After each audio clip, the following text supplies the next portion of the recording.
Broadcasting from the business capital of the world, this is the Podcast Business News Network. It's the most wonderful time of the year. Back with John Riggio, our tennis pro, our architect, our friend, joining us today live here on the podcast right before the holidays. And we're going to talk more about his amazing career, which I still can't believe some of the stories that he tells me each and every week. And I've known him for years now, and he always has stories. So welcome back. How are you doing today? Great, thanks. Hi, Jill. How are you? Good. Did you get all your holiday shopping in time? Oh, yeah. Still doing a lot of shopping for Christmas. Oh, tell us a little bit about your world. My goodness. I mean, you probably have every tennis ornament, tennis type gift, right, for the holidays. I'm sure everyone's gotten you them over the years.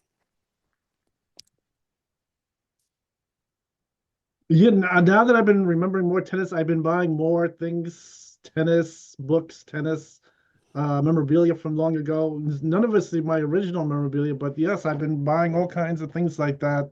So I have a few things, and then it keeps the memories going. It's pretty good. So today, I was remembering even more things. I mean, there's some reason for tennis. There's so many memories with tennis, and today I was going to mix in some of my architect profession too, just to put some things together. I think one interesting thing was 1987, just the start of it. I ended the tennis I had explained on the last video, but there was a little piece of tennis after that. It was more than like a year later.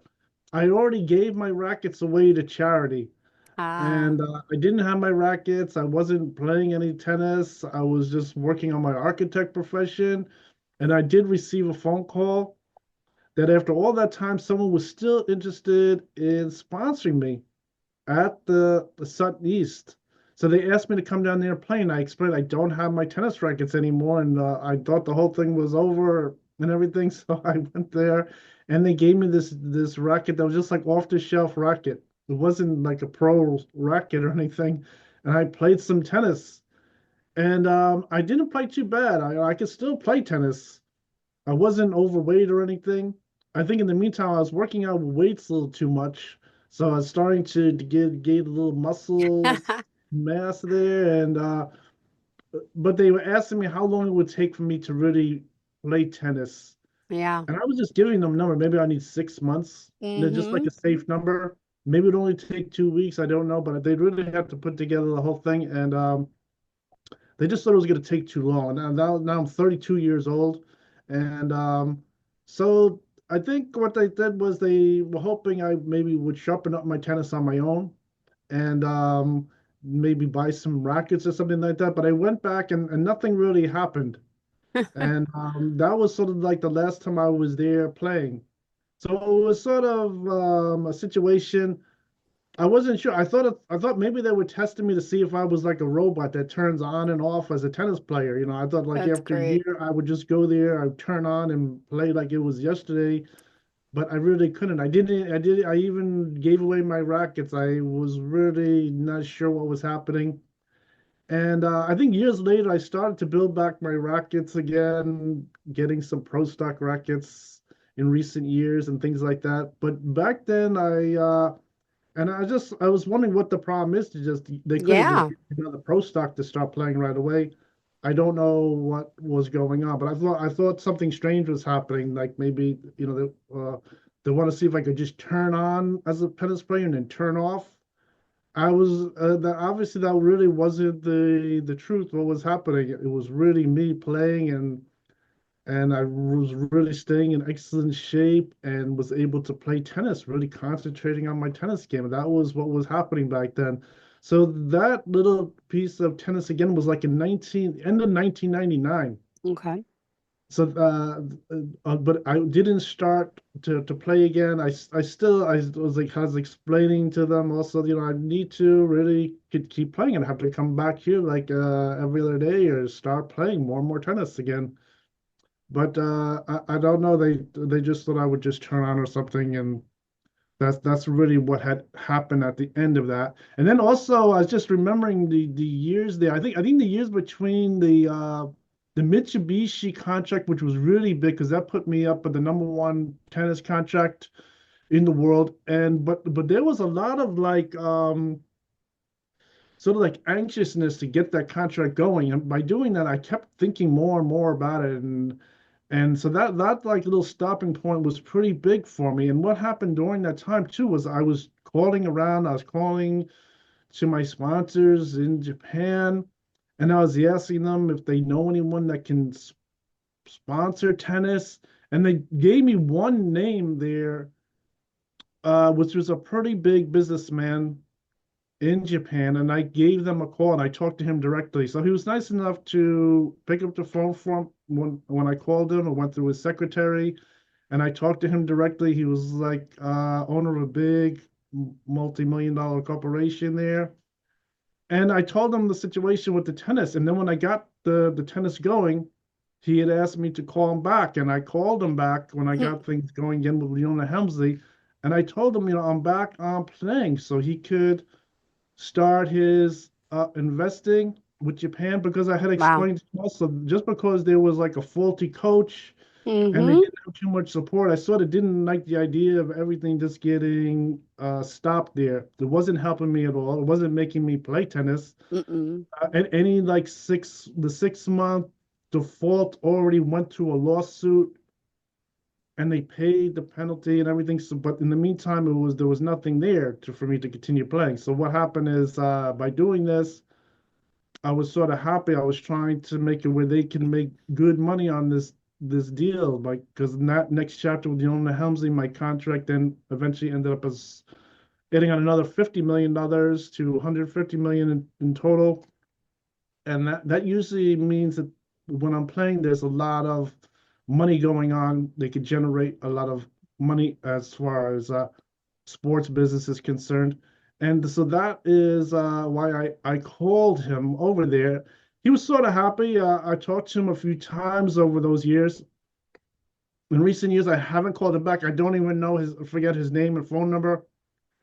But yeah, I was hoping that he would go ahead with that whole thing to help them out in Japan and wouldn't let the whole thing just fall apart on them because whoever in Mitsubishi wanted to buy my contract obviously wanted to really do it and make a lot of money, and they didn't want things to fall apart because the coach was no good, and then they didn't know how to put some things together here in the USA.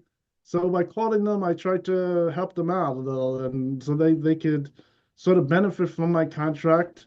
And I think they did benefit, of course, just by the sale of the additional investment in the contract. So they received like another 20 million, another 20 million, another 10 million. They did receive some money from that. I know from talking to my lawyer, they received some money from some of the winnings that were getting made too, that was going through. So they did make money back on that contract. And Wow. so I think usually the contract price is usually maybe only equal to maybe 10% of what they'd really make over the course of like a year's time or something like that. So the uh, the ability to make a lot of money was there for them, and I really tried to help them where they can profit off of the contract. That it wasn't just like a waste of time. And I think in the end I was successful with that. Talking to this businessman in Japan and the Mm-hmm. whole thing going ahead with the contract seemed to have worked pretty good. I think there was a lot of money generated in the end of that contract. That the original $100 million, obviously they must have made at least times 10 of that amount of money overall by the end of that contract was finished. So I think there was plenty of earnings made, and I think that was really good for me. And Sure was. I think one thing also like with the tennis, which is really interesting, is in tennis you're in a world of like entertainment. It's not really the same as doing the professional work or the architect office. So what happened is when I was doing the tennis again with Leona Helmsley, she was really fully aware of things like that. She really wanted to help me, and she was introducing me to some females that I could potentially marry. So she, over the time I was playing there, she did introduce me to one female after another, see if maybe she could match me together with someone, which was really nice. So I did meet a number of uh, different potential Okay. girlfriends and wives, and that was pretty good. So she was, because I think the whole thing with playing at the pro level was really giving me more of a higher place. I can maybe then need a girlfriend or wife that would understand playing the pro things or like to watch the pro things and things like that. And that's Yep. really what was happening there. So that was really nice of her, and that was going pretty good. Aw. So I was doing that, and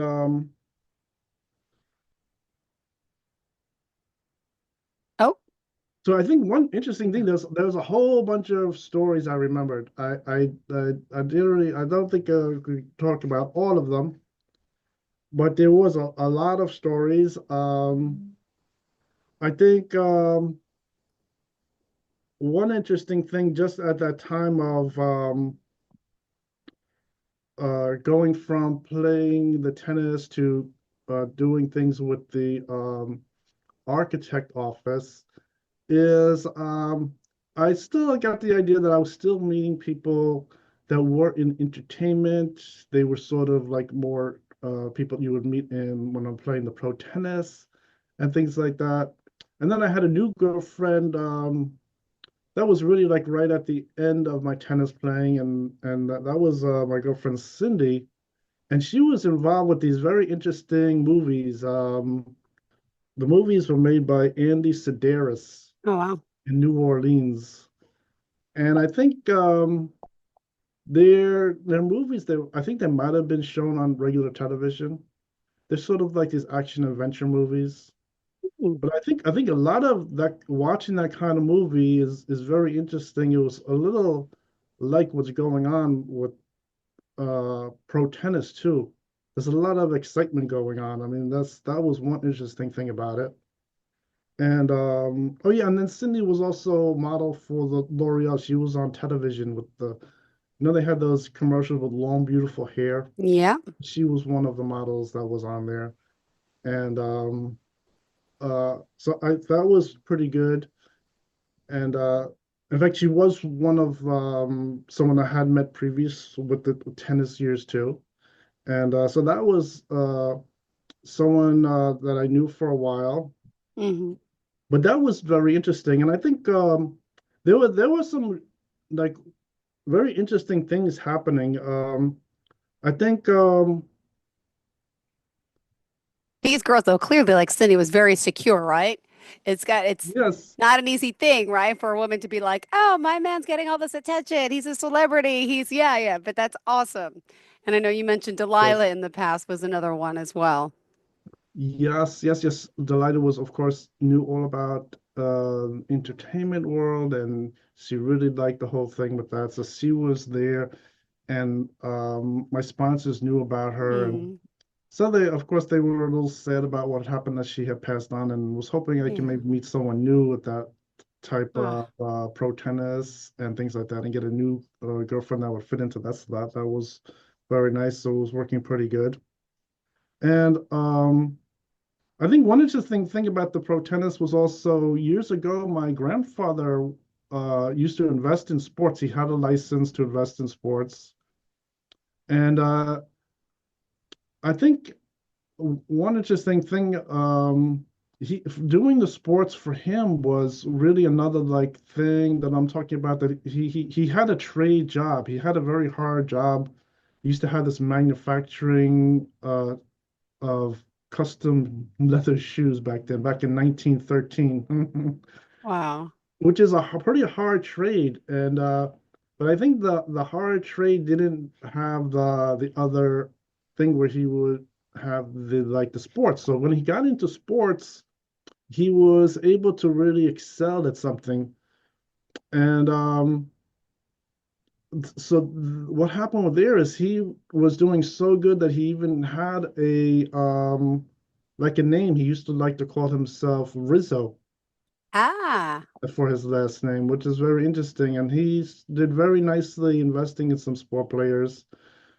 And I think his investing in sport players, and he brought my father along with them, really helped out. I think because when I was very young and I was playing tennis and I was breaking the tennis rackets at home, So my father knew the whole thing about tennis, and that's why he was first thing he was telling me is to that I could make pro tennis, and he told me to always play honest, not to Oh, ever cheat playing tennis. And that came from some knowledge from his father that they used to go to watch tennis.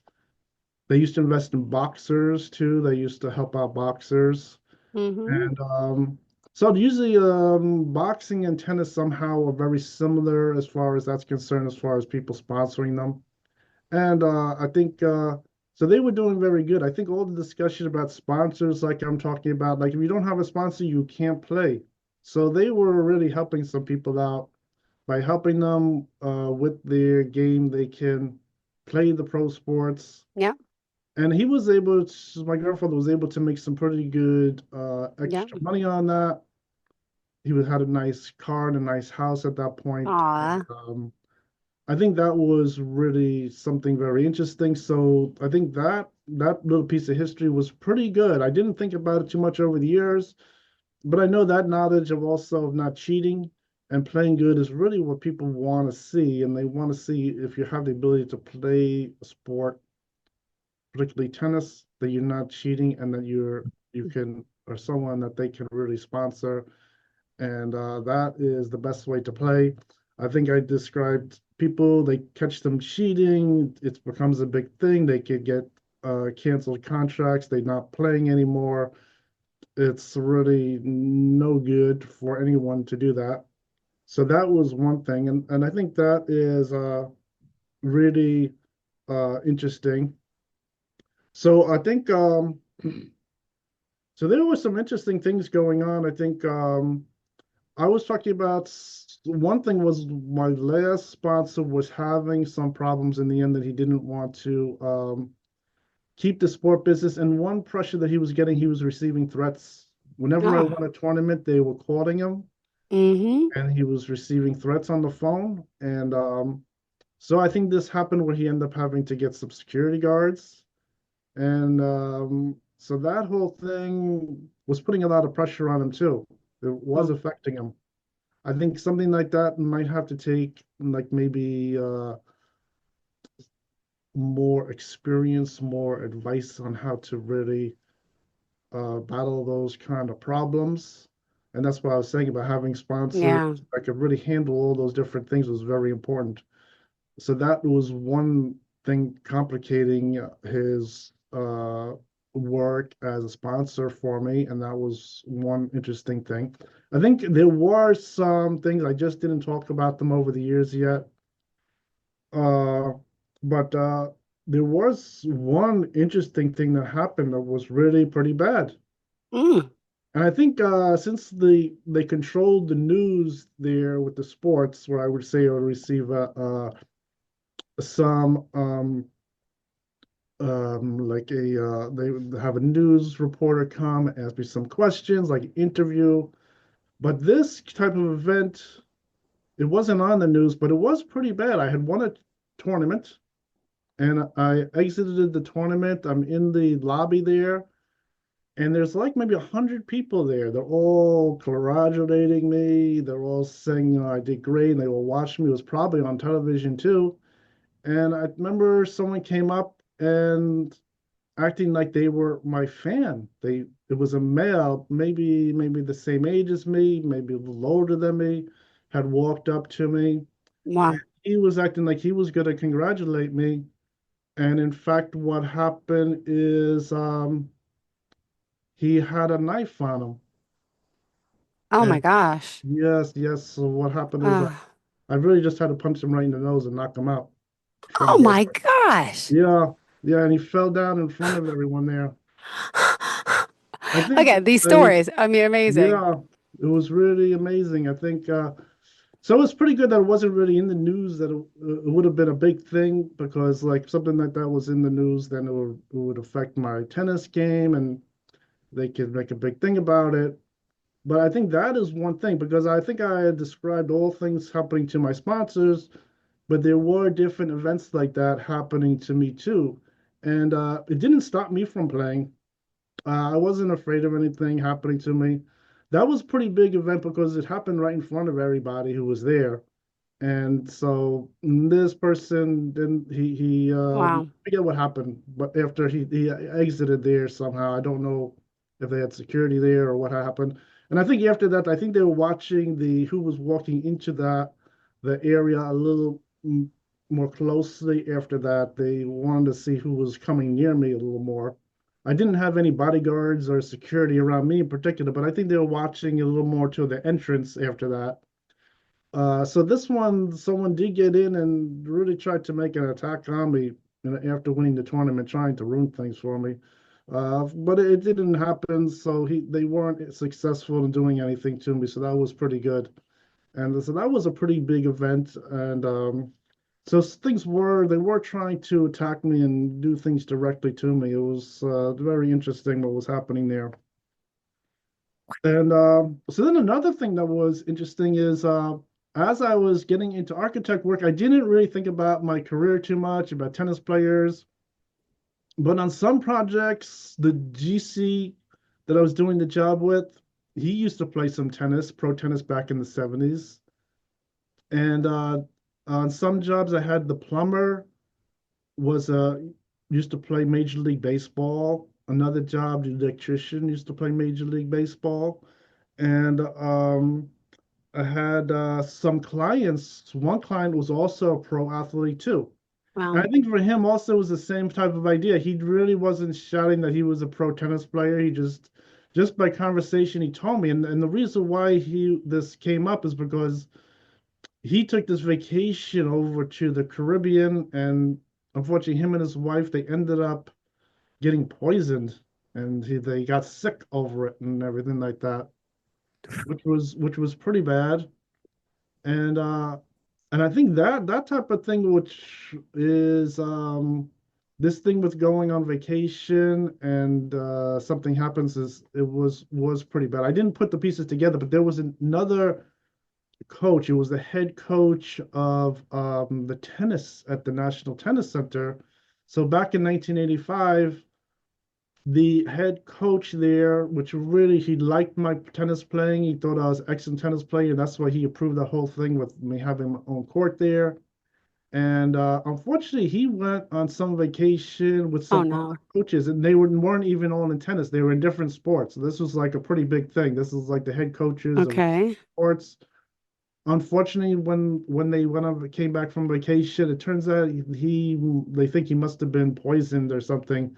He ended up getting cancer, and I think that's when people saw in the news. I think his name was Harry. I'm not exactly sure. I don't remember the exact name. I was just looking it up. Unfortunately, he did pass on Ah. by 1986. So before 1986, he did die very quickly, which was pretty sad. And he was replaced by another head coach. The next head coach after that, he also liked me. He helped me out, and I think I described some stories about when the head coach went on vacation. Everyone went wild. They weren't in control. But the next head coach did pretty good work. He was also really liked my playing, and he always used to term my playing was that he wanted me to really build up to a certain point that I would come out playing the tournaments like a bull, that I was going to start to win them. And he was sort of correct, even though I had already played junior tournaments, but as an adult, he wanted me to come out and really win them, not have a problem struggling with them. So that was really good.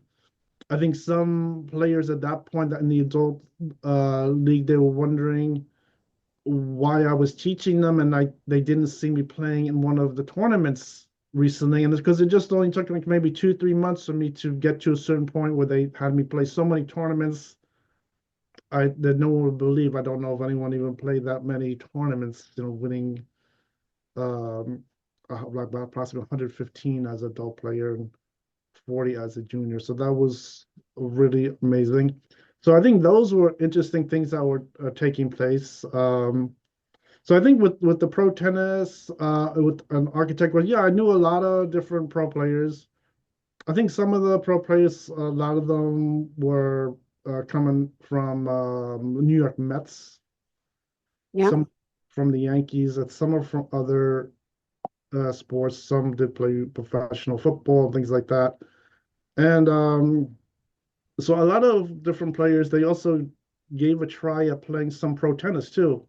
There was this thing about a pro tennis player or maybe someone who plays baseball or football might give a try at playing pro tennis too. So I did play a lot of different people who play the other sports. I played them in a pro match playing tennis too, and they play the other sports. So Wow. I was able to meet some different people like that in the other sports too, and it was pretty good. And I don't think any of them could beat me. I don't remember losing any matches, and but they all came to play me, and it was pretty Wow. good. And Amazing. yeah, so I think that I think today it just sort of like rounded out a little, just expanded a little about my playing and what was happening. And there's so many more stories. Somehow there's so many stories compacted into a short amount of time. And so those I was just remembering them, and I think those were pretty good. Wow. All right. Well, thank you for that. We love hearing your stories, and it's always exciting to have you here and still amaze me. Punched him right in the face. Yeah, yeah, it's better than Uh, getting stabbed, so that is pretty good. oh my goodness. Well, this is awesome work you do, and I love hearing about this. If we want to follow you on Facebook, how do we find you? Sure, just go to John Riggio, pro tennis player, and I have a page there. It has all kinds of photos, information, a link to a page that lists all kinds of tennis experiences I have and things like that. And I have a contact information if you want to send me a message. So I'm right there on Facebook. Perfect. Thank you so much. You have a fantastic day, and Merry Christmas. Happy Yes, Hanukkah. Merry Christmas to you. Thank you. Thank Happy you New so Year. much. Happy New Year, sweetheart. We'll talk soon. Are you looking for even more of the podcasts and hosts that you love? The Podcast Business News Network is proud to announce that you now have even more ways to listen live. Check out the MyTuner Radio, online radio box, and Simple Radio apps on iOS and Android, or find us online. Search for Business News Network on mytuner-radio.com, or search Podcast Business News Network on streama.com and onlineradiobox.com/US. Take your podcast on the go and don't miss a minute of the action.